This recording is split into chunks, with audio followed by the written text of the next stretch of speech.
Welcome my student. How are you? Are you fine? अच्छे हैं, स्वस्थ हैं और मस्त हैं। चलिए, मेरा आशीर्वाद आप लोगों के साथ है कि आप लोग जहां भी रहिए स्वस्थ रहिए और मस्त रहिए और खूब मन लगा करके पढ़िए। क्यों? क्योंकि जो जितने ऊंची शिक्षा लेता है बेटा उसका प्रगति जो है उतना ही ऊंचा होता है। तो ऊंची प्रगति के लिए ऊंची उड़ान भरनी पड़ेगी। जमीन पर बैठे बैठे क्या आसमान देखते हो? अपने पंख खोलो, आसमान तुम्हारा स्वागत करता है। इसलिए पंख खोल करके उड़ान भरो। चुपचाप जमीन पर बैठ करके आसमान को देखने की जरूरत नहीं है। चलिए, आज का टॉपिक छोटा टॉपिक है लेकिन बहुत बेहतरीन टॉपिक है।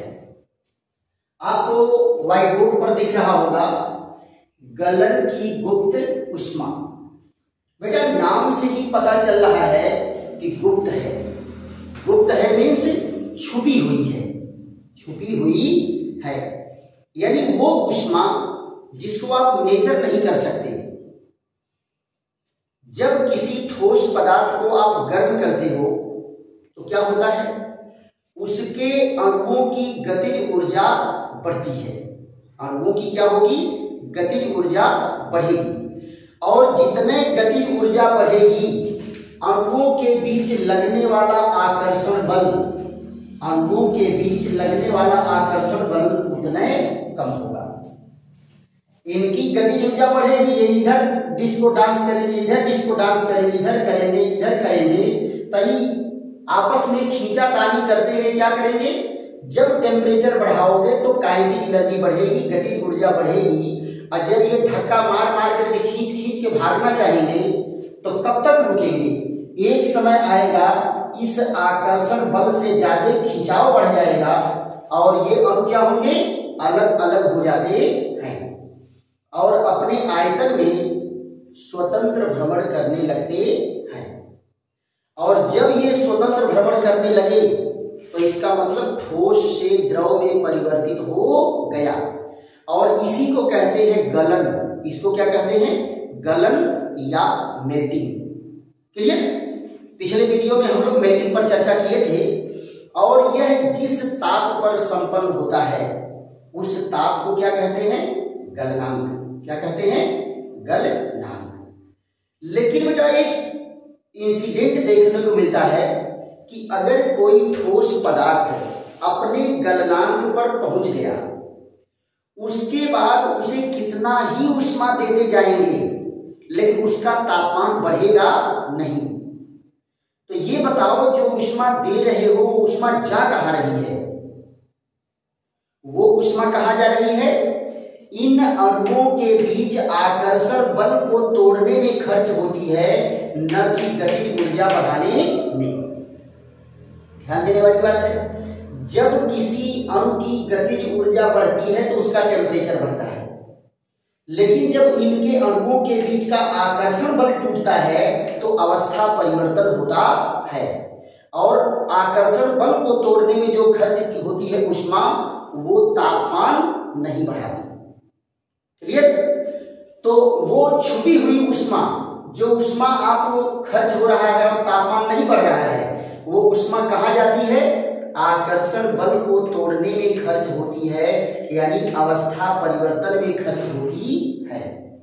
गलनांक पर किसी ठोस पदार्थ को दी गई उष्मा जो अवस्था परिवर्तन में खर्च होती है, जो ताप नहीं बढ़ाता, केवल अवस्था परिवर्तन करता है, उस उष्मा को ही हम गुप्त उष्मा कहते हैं। देख लो बेटा क्या लिखा है। जब किसी ठोस द्रव्य को गर्म करते हैं तो उनके अणुओं की गतिज ऊर्जा बढ़ती है और अणुओं के बीच लगने वाला आकर्षण बल घटता है। एक ऐसी अवस्था आती है जब ठोस के अणु अपने आयतन में स्वतंत्र भ्रमण करने लगते हैं। इस प्रक्रिया को गलन कहते हैं और यह जिस ताप पर संपन्न होती है उसे गलनांक कहते हैं। अब ध्यान दो, वो गलनांक पर पहुंच गया, उसके बाद किसी ठोस को उसके गलनांक पर गर्म करते हैं तो उसका ताप नहीं बढ़ता, उसका ताप नहीं बढ़ता, टेम्परेचर नहीं बढ़ेगा।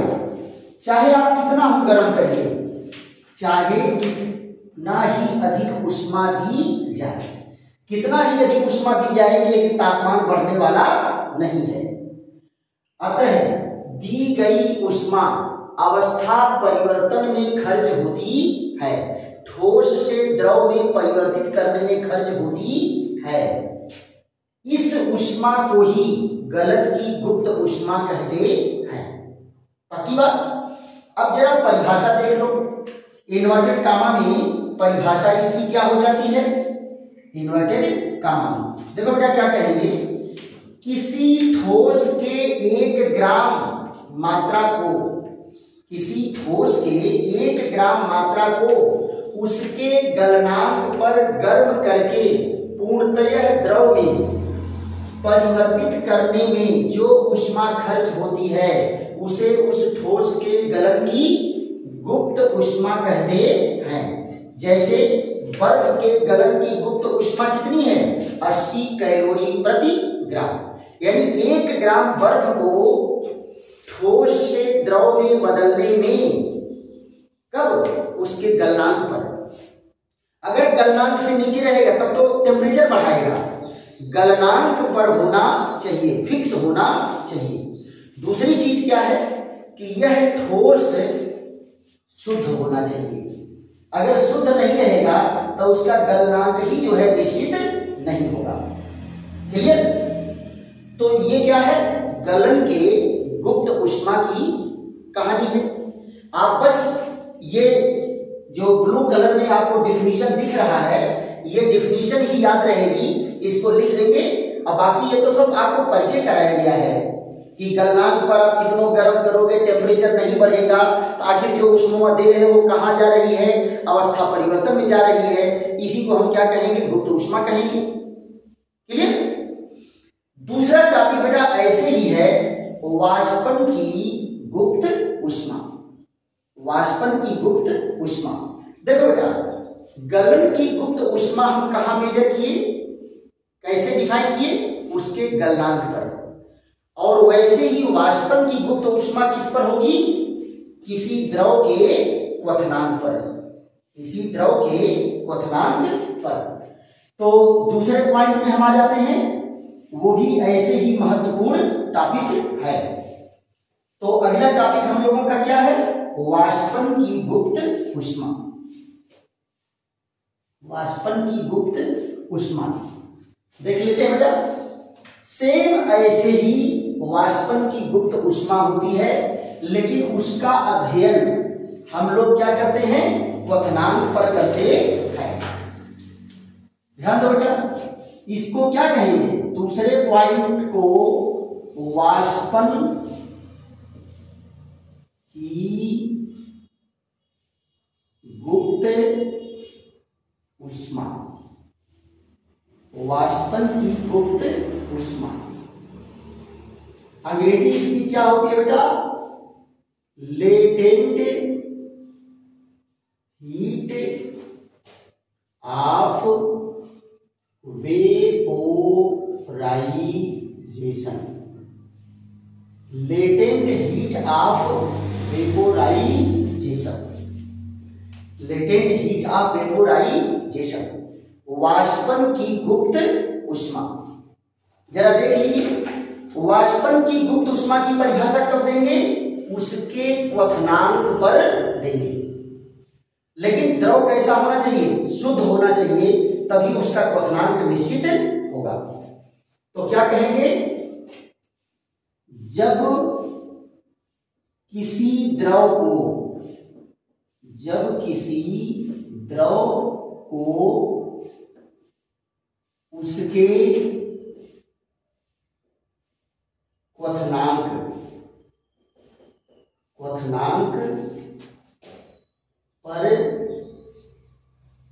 गर्म करते हैं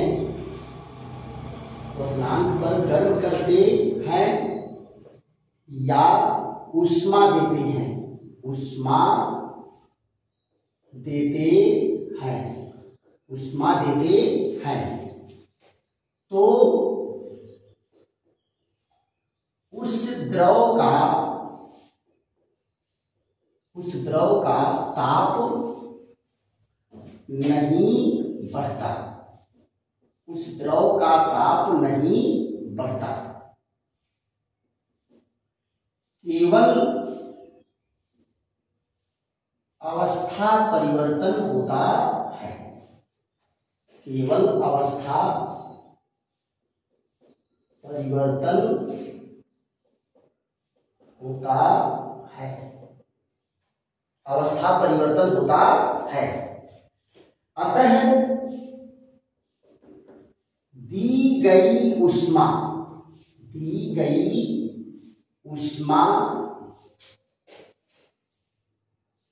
अवस्था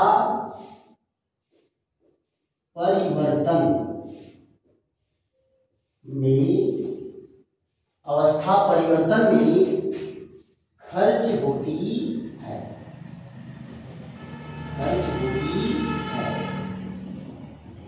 इसी ऊष्मा को ही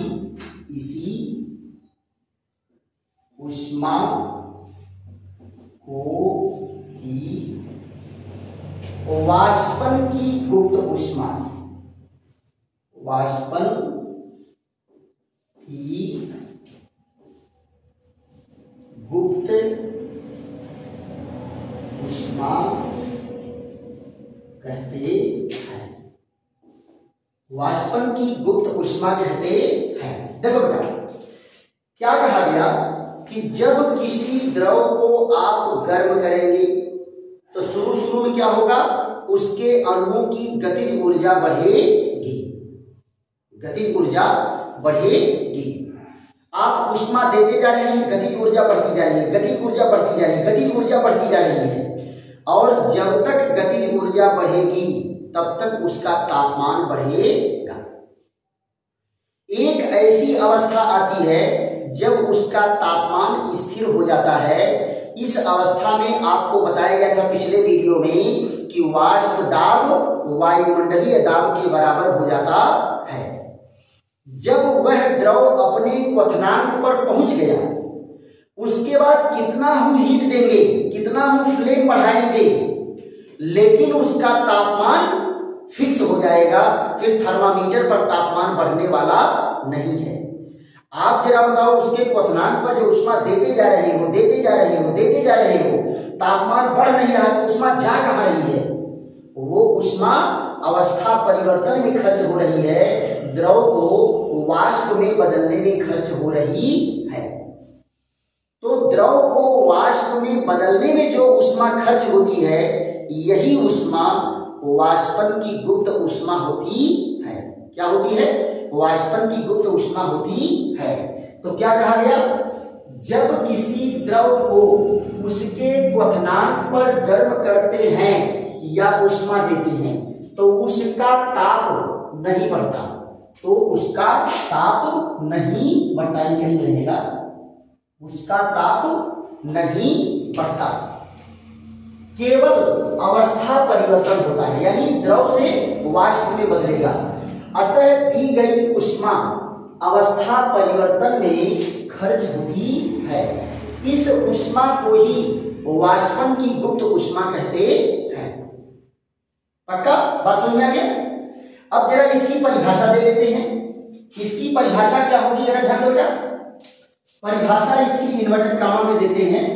यहां देखो, किसी द्रव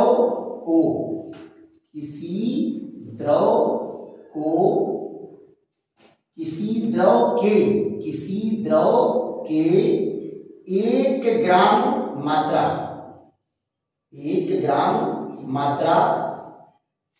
को उसके क्वथनांक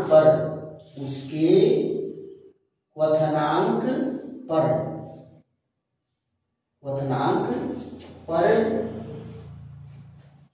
गर्म करके गर्म करके पूर्णतः द्रव, पूर्णतः वाष्प, पूर्णतः वाष्प में, पूर्णतः वाष्प में परिवर्तित करने में, वाष्प में परिवर्तित करने में खर्च ऊष्मा, खर्च ऊष्मा उस द्रव के वाष्पन की गुप्त ऊष्मा कहलाती है। वाष्पन की गुप्त ऊष्मा कहलाती है, वाष्पन की गुप्त ऊष्मा कहलाती है। जैसे शुद्ध जल, शुद्ध जल के वाष्पन की गुप्त ऊष्मा, वाष्पन की गुप्त ऊष्मा कितनी होती है? 536 कैलोरी प्रति ग्राम, प्रति ग्राम है। ध्यान दो, क्या कहा गया? डिफिनीशन क्या है? किसी द्रव के 1 ग्राम मात्रा को उसके क्वथनांक पर गर्म करके पूर्णतः वाष्प में परिवर्तित करने में खर्च ऊष्मा उस द्रव के वाष्पन की गुप्त ऊष्मा कहलाती है। उस द्रव के वाष्पन की गुप्त ऊष्मा कहलाती है। जैसे शुद्ध जल के वाष्पन की गुप्त ऊष्मा कितनी है? 536 कैलोरी प्रति ग्राम। यानी 1 ग्राम जल को 100 डिग्री सेंटीग्रेड ताप पर गर्म करके पूरा का पूरा वाष्प बना देने में जो ऊष्मा खर्च हुई वो कितना है? 536 कैलोरी प्रति ग्राम। और यही क्या है? जल के वाष्पन की गुप्त ऊष्मा है। ये क्या है? जल के वाष्पन की गुप्त ऊष्मा, राइट। तो आप लोग गुप्त ऊष्मा के बारे में जान गए, गलन की गुप्त ऊष्मा और वाष्पन की गुप्त ऊष्मा। कैसा लगा? समझ में आया कि नहीं आया? अगर समझ में आया आप लोगों को तो फिर लाइक करिए, शेयर करिए, सब्सक्राइब करिए और कमेंट भी करिए। फिर अगले वीडियो में मिलते हैं एक बेहतरीन टॉपिक के साथ।